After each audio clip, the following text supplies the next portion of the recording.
was born in Scranton at the state hospital, and my parents came from Austria-Hungary.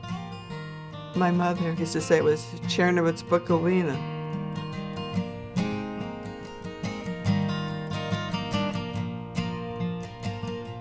My mother's name was Jenny Shandela. They used to call her Babsa, Bertha. I don't know the nicknames, but her name was Jenny Schill. And my father's name was Harry Herschel. My father was a friend of my mother's brother, and they fell in love and they got married, and they had a son, Izzy, my oldest brother. My father was in the Army, World War I. He was in the medics. And he came home on a furlough. My mother said, "It was nice having you here, but you left me a present." 9 months later, she had Jack. He was born in Czechoslovakia. I don't know how she got there, but that's what she had told us. My dad's father came from Russia. They were Russian Litvaks, used to say, Lithuanians that were annexed by Russia. His name was Raymond David Mayers. And he didn't like the name Raymond, he liked the name David better, so he went by David Mayers. My grandmother, her name was Lena. Her maiden name was Epstein. She lived in South Wilkes-Barre on Franklin Street. And I remember her as being a very quiet, shy woman, and I don't remember her being very talkative or overly friendly to me. She was very sick, she had diabetes, and I had more fun visiting her because of her dog, Dookie, I used to love to play with. My father came home from the war, and they decided they wanted to come to America.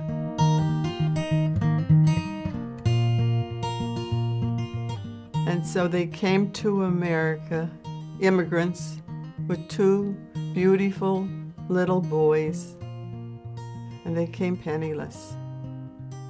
My mother had a sister in New York, an older sister, Sima Ampel, and she was very helpful, but she couldn't do much for them. But I don't know how come they came to Scranton. There were some relatives there. Someone said they could have a job in free rent if they would be custodians of this Hebrew school. So they took it. It was hard. There was a depression. It was a difficult time. My dad's father was a shoe parts salesman. He used to sell soles and heels and nails for shoemakers around Wyoming Valley. He'd go around in a truck and deliver the parts that he sold to them. He was also involved with an organization called the Workmen's Circle. I think it had a socialist communist background, and I think it was a political organization in Russia, but when they came to the United States, and they were mostly Jews, it was just a way for them to congregate. I was born in 1922 here in America, and we had a wonderful upbringing. We didn't have much, but everybody thought we had a lot of money.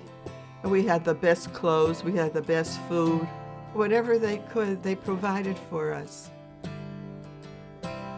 My mother and father exposed us to all the arts, took dancing, elocution, music, swimming. One time, Izzy got a violin, and he was supposed to take violin lessons, but he wanted football.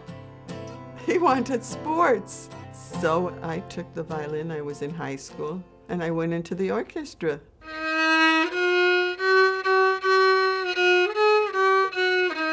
My mother and father became citizens of the United States. They were very religious. They observed the Sabbath. And we had a wonderful Hebrew education.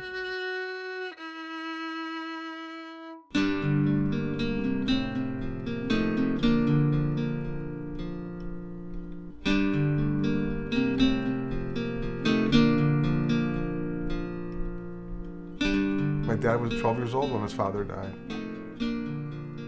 His recollection of it that he always told me was the one day his dad was parked on a little bit of an incline during a snowstorm. He was in the back of his truck getting the supplies out to deliver into the store that he had just sold, and a truck coming down the street slid into him and crushed him between the other car and the back of his truck. And Back in those days, I don't know if there were hospitals available or what the situation was, but they brought him into his house, and my dad said his mom was panicking, screaming, "Louis, get help, get help." And my father ran down the street yelling, "Somebody help, somebody help." Meanwhile, by the time he got back, his father had passed away. So now he was a 12-year-old boy with a sister and a mother that they had to try to provide a living. And so his uncle had a big department store in Plymouth, the Leader store. And he said to Lou, "You come work for me." So he went to work to support his mother.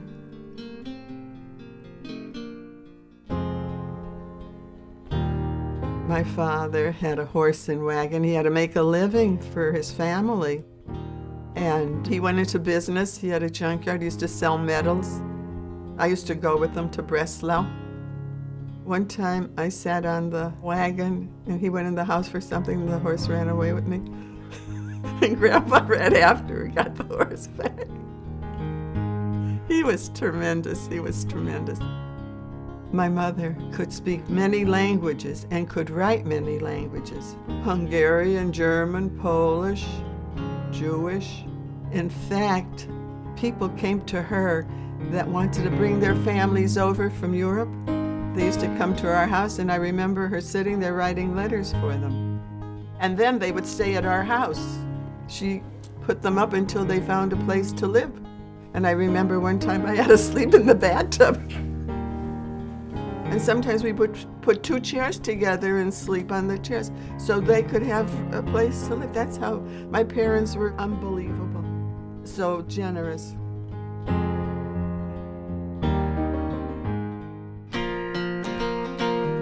When my father lost his dad, he got a job with his uncle, Joe Osheroff, who owned a big department store in Plymouth. And during the summers, they would invite him out to a cottage out at Harvey's Lake. And I think they were my dad's fondest memories of his childhood. He talked about swimming the length of Harvey's Lake, how proud he was of that. He worked in the daytime, and he went to school at night. He got his high school diploma. He always wanted to play with his friends and go play baseball and play basketball, but he had to go work. And he always loved sports so much, and he just never could play. I remember one time he took me when I was I must have been in 4th or 5th grade, and he took me to this Mr. and Mrs. Club picnic. And I'd never seen my father ever have time to play ball. It was a Sunday afternoon, and they picked teams for a softball game, fathers and sons. And I said, "Dad, come on, please play, please play." He goes, "Oh, I haven't played since I was a little kid." And he goes, "I'll play." And he comes up to his first at bat, and he hit one over the fence. And I was so proud of my father that he hit one over the fence. He told me he couldn't even play, and he hit one over the fence. I said, "Geez, Dad, you're really good." He said, "Well, I guess I could have been good if I ever had a chance to play."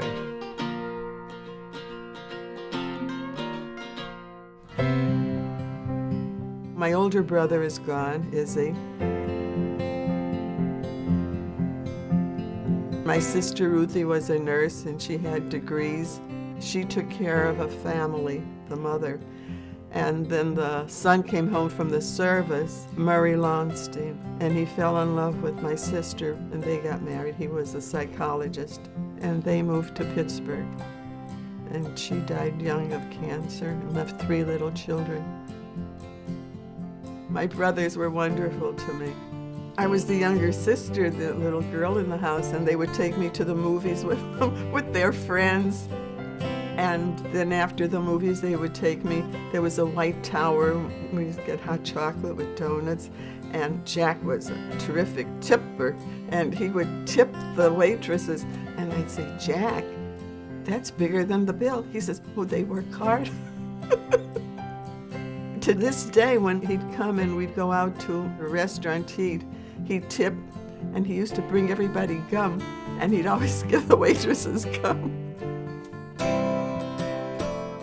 Right after high school, I got a job. I worked for this doctor, Halpert. I did everything. I chauffeured him. I did the x-rays. I did the specimens. I did the treatments. I did the case histories. I was his right hand, and I enjoyed it. And then he died at the age of 80. So then I worked for the rabbi, at Temple Israel in Scranton. I took the rabbi's sermons and typed them, and I did the bookkeeping. Jack of all trades. That's when I met my husband. Well, it was Yom Kippur, after fasting. And my girlfriend, they always had a party, and she invited me to come. And I didn't have a date that night, and I was tired. I fasted all day, and I didn't want to go. My mother says, go, she's your friend. She invited you, go. So she invited a fella, Morris Troy, from Wilkes-Barre, and he didn't have a car. So we asked Lou to take him. They came to pick me up, and he said, oh, these are some girls. They have to invite fellas to a party. And I was so sassy. I said, well, you don't have to come if you don't want to. But we went to the party, and there was a lot of young, pretty girls there. But somehow we gravitated to each other, and we were dancing all night. And then he took me home, and he wanted to kiss me at the door. I said, I don't kiss fellas on the first date. But I went up to my mother. I thought she was sleeping. And I said, I met the fella that I'm going to marry. Oh, yeah, that was love at first sight. I think they were very serious and close to getting married. And my father went in the service, was gone for 4 years. I went with him a year, and then he went into the war, World War II. He told me some great stories about the Army when he was there. And the one story he told me, he was stationed in England, and they were waiting for D-Day. The Americans kept building up their numbers, waiting for the invasion. And he had just been promoted to a sergeant in charge of supplies and logistics, because he had been an accountant by trade, and he had a numbers background, so they just promoted him to that rank. And the group that he was with before went over on D-Day a day before he went, and they were captured by the Germans and completely massacred, shot down against the wall and gunned down. He found out later on. He would have been with them if he hadn't gotten this promotion. So, things are meant to be sometimes. The only correspondence we had was through mail. And we used to write for 3 years while he was overseas. Never spoke on the phone during that time. He said when he was away, he missed me that much more. And then he would tell all the fellas about his Sara. And the family was keeping close tabs on me. His mother and his sister, and Annie Oshraf, his mother's sister. Every Sunday they used to come to my mother in Scranton. And my mother used to make a dinner, and they used to sew. So they made me blouses. They were trying to keep me for Lou. When they had liberated Paris, he was walking around and he saw signs that said no Jews allowed in the streets after a certain time of the night. And then there was another sign that said Jews had to wear the Star of David on their sleeve. And he was standing looking at one of them, and this guy came over and said, "Du bist de Yid?" which means, "Are you Jewish?" And he said, "Yes, I am." "Why would you ask?" My father spoke Yiddish. He didn't speak French. And the guy said, "Because you wouldn't be looking at the sign if you were just an American that wasn't Jew. You wouldn't be interested." And my father said, "Yeah, I'm just mortified seeing these signs." And the guy said, "Why don't you come to my house? I'm having a Passover dinner." So my dad went to this house, and my father said he was shocked when he got there. There were like 20 other servicemen all there that this guy had recruited all around the city. He found other Jews, and he invited them to dinner. And they all could speak in Yiddish. Nobody could speak French. And my dad always said, it's really interesting, no matter where you go in this world, Jews could speak all different languages, but they'd always be able to pray the same in Hebrew and speak Yiddish. Although in today's day and age, if I went there, I wouldn't be able to speak Yiddish, and I would venture to guess that most Frenchmen wouldn't speak Yiddish now either.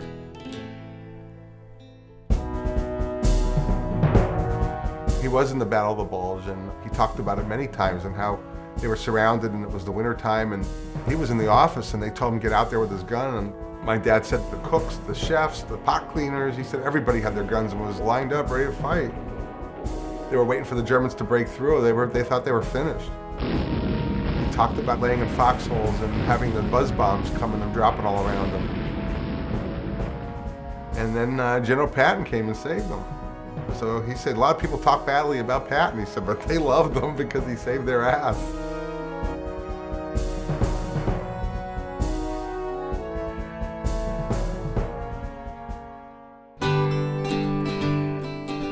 got back from the war, and I guess they got married right away and started a family. Lenny Osheroff took me to Shenango when Lou was discharged. He said he has his blood test already, and he wanted to get married right away. But my older brother was in the service too, and he came home and he had a girlfriend, Claire. And my parents said I had to wait for him to get married first. So they got married in June, and we got married in August. We had an outdoor wedding in my mother and dad's yard. We went on a honeymoon. Izzy and Claire went to Buffalo, New York, and they told us to go there, so we went to Buffalo, New York, and we went on a boat. We danced on a boat, and then we went to Canada, Niagara Falls. Oh, we had such a good time on Crystal Beach. And we lived with my mother and father. They had a third floor. They made an apartment for us. My dad started his first business. My Uncle Joe kept saying, come back and work for me, but he wanted to get it going on his own. I guess my father felt like he might as well go in business for himself where he reaps the benefits of his own labor. There was a store in Pittston. The man was going to sell it. So they made a deal and Lou bought the building. It was a hardware store, which he knew nothing about. He really started on a shoestring because he didn't have any money. So he was really working hand to mouth, to try to get it going. I was pregnant with Renee, and I used to go into the store. I remember cutting screens, which I knew nothing about. That was Mayer's hardware store. Then he sold that, and he opened a business in Edwardsville. We had a 5 and dime, which he went in partnership with a good friend of his, Oscar Hacker. He went into business, I know, as partners with Oscar. Then later he bought Oscar out, and he did very well. And then he opened a store down the street called Mayer's Hardware Store. And then he opened another store called Mayer's Dry Goods Store. So he had 3 stores on Main Street in Edwardsville. We had 3 stores. He used to sell candy and cookies and threads and tools and what have you. I mean, we had everything. We were doing great. And then all the malls came in. A big shopping center about a half-mile away started to go up. And he didn't want to close his 3 stores and go in there. He thought that people aren't going to abandon him, these loyal customers. And they wound up really putting the hurt on him. And eventually he combined the 3 stores into one as he was decreasing his business because things weren't going so well. We almost went bankrupt, but he paid everybody back. He didn't owe anybody a cent. Before he would go bankrupt, he closed the store and moved to Luzerne. And that was Mayer's Variety. It was the same store in a different town with his inventory of what he had left, and he made a comeback. He worked very hard, cutting glass for counters and trimming windows and buying merchandise, and he made a beautiful store. My father was working every day, every night, every day of the week. He didn't have a lot of time to come play ball with me and do things with me because he was always putting his life blood into that business. So I wanted to be at the store with him. I wanted to help him and be with him. I felt important. When I was at the store, he was in his own environment and he was happy there. And I did everything he told me to do. I used to stock the racks and unload the trucks and burn cardboard for him and mark prices on the goods and steal candy whenever I could when he wasn't looking. I remember I used to steal a piece of candy and he'd catch me eating it and he'd go, I have to sell a couple pounds of candy to pay for that piece you just ate. And then I'd feel bad and I wouldn't eat one for a couple of days and then I'd go back and do it again. And the customers loved him. He used to love to joke around and have lighthearted fun with the customers. And, he always took time to do that. It was like a challenge for him to try to make them smile and lighten up and laugh. And I think that kind of typifies my dad's whole personality with everybody. He had that store for at least 20 years and he became very successful and he retired from that store. When he went out of business, they cried and they didn't want him to leave.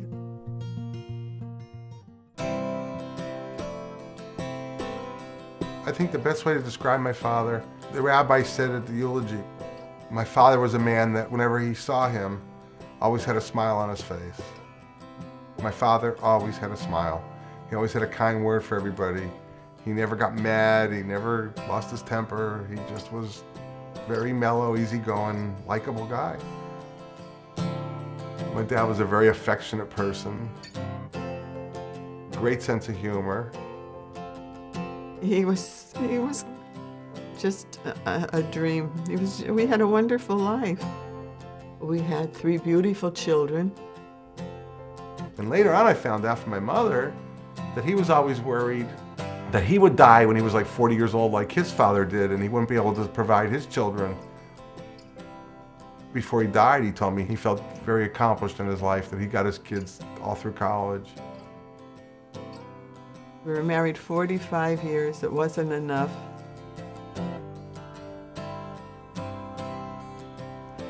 You go through many things, happy times, sad times, but going through the sad times make you appreciate the happy times, and you appreciate them that much more.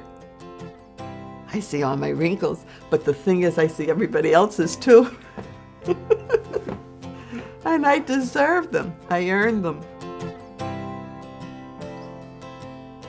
You have to think positive and thank God for what you have and live in the present, because what's gone is gone and we don't know what the future is. And today is a present. And just hope everybody's healthy and happy. And you just hope for the best, right?